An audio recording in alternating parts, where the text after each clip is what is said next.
Hello you guys! So today I'm going to show you how to make an amazing and moist cake without using an oven. You'd be surprised how many people write to me telling me they'd love to make one of my cakes, but unfortunately they don't have any type of oven.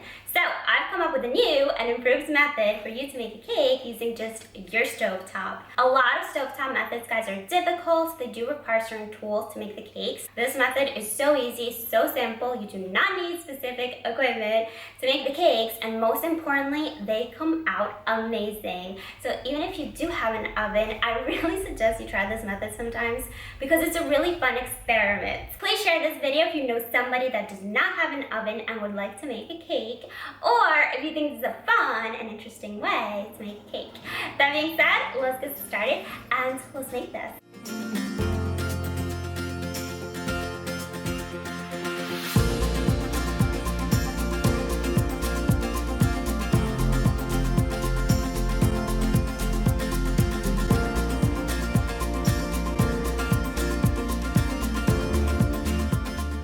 Alright you guys, so we're going to make my chocolate cake. So this recipe is probably familiar to you, but I am going to make it again very quickly for the purpose of this video. Now, if you want to make another one of my cakes, a different one using this stove method, which you'll see in just a moment, of course you can. I chose chocolate, I wanted chocolate, you decide which cake you want to make.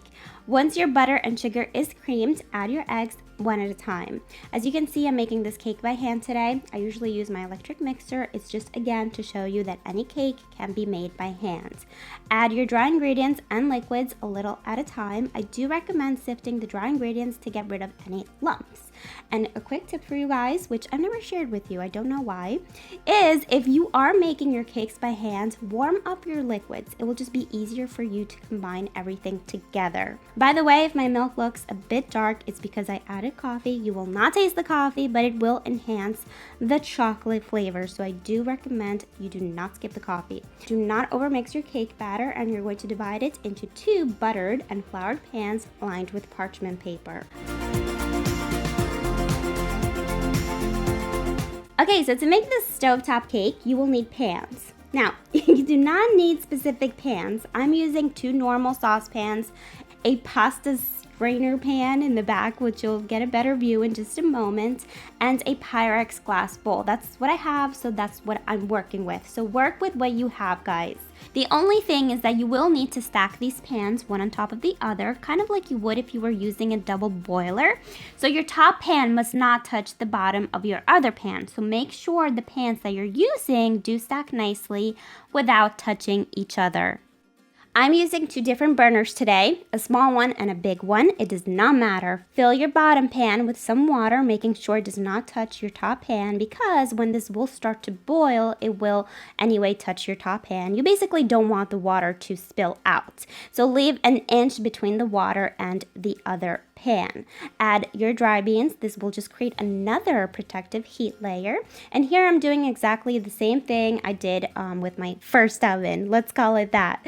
So let's talk for a moment. A lot of people do this using pressure cookers. The problem with that is that you can't control the inside temperature of a pressure cooker. With my method though, your cake will bake at 100 degrees Celsius every time because we are basically steaming it. So it's a very gentle cooking method, and your cakes will come out super moist and fluffy. Also, the cool thing about this method is that all you need is basically some water and a flame. You could make this cake in the jungle. I'm not sure why you would, but you can. You don't need electricity, no fancy equipment. So you could make this anywhere. You're going to preheat your ovens on a high flame for about 5 minutes, making sure to put a lid on top of your pans. Again, it does not have to fit perfectly. The lid in the back is way bigger, so just work with what you have, guys. After 5 minutes, put your cake pans in your saucepan. Now, if you were to cover this directly with the lid, what would happen is the steam would fall from your lid directly onto your cake. So to prevent that, just add a piece of parchment paper on top of your cake pan and then your lid, just like that. Lower your stove to a medium flame. You still want the water to boil, and you're going to let these go for about 25-30 minutes. halfway through the cooking process. I couldn't wait. I had to give you guys a preview. Look at that. Now, these will look a little bit wonky. This is not your traditional oven, obviously.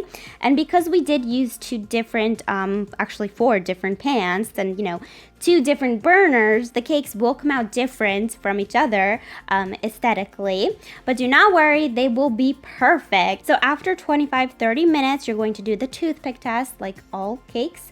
And if it comes out clean, your cakes are ready. Take them out, let them cool for about 5 minutes, and then you can turn them over and turn them over again because we are going to level these once they have completely cooled. If you've been following me for a while now, you know how much I stress about domes on cakes, but this actually goes in my favor for this video because I don't have to wait till the cake has been frosted to cut into it. I can actually show you immediately what the inside looks like. So you're going to level them, as I said, once they have cooled. Look at that, guys. It's cake. We made cake. The crumb is super tender and delicious. Can you believe that? I'm a baking nerd, guys. I get excited for stovetop cakes and for baking experiments. So once they have cooled, you can eat these cakes directly as they are, or you can frost them with whatever frosting you like. I made a hot pink frosting today because I love how it pops against the dark cake.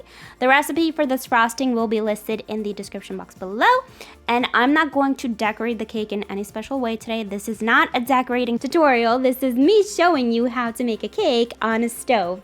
But if you do want to decorate this cake like a professional, I do have a video on how to do that. So let's cut into this baby. This is cake, guys. It's a delicious cake. I brought this to my mom's house. Everyone thought it was a normal oven cake, how you traditionally bake a cake. No one could tell the difference. Here you can see a close-up of the texture and see how perfect that crumb is. And yeah, that's how you bake my super soft and moist stove cake.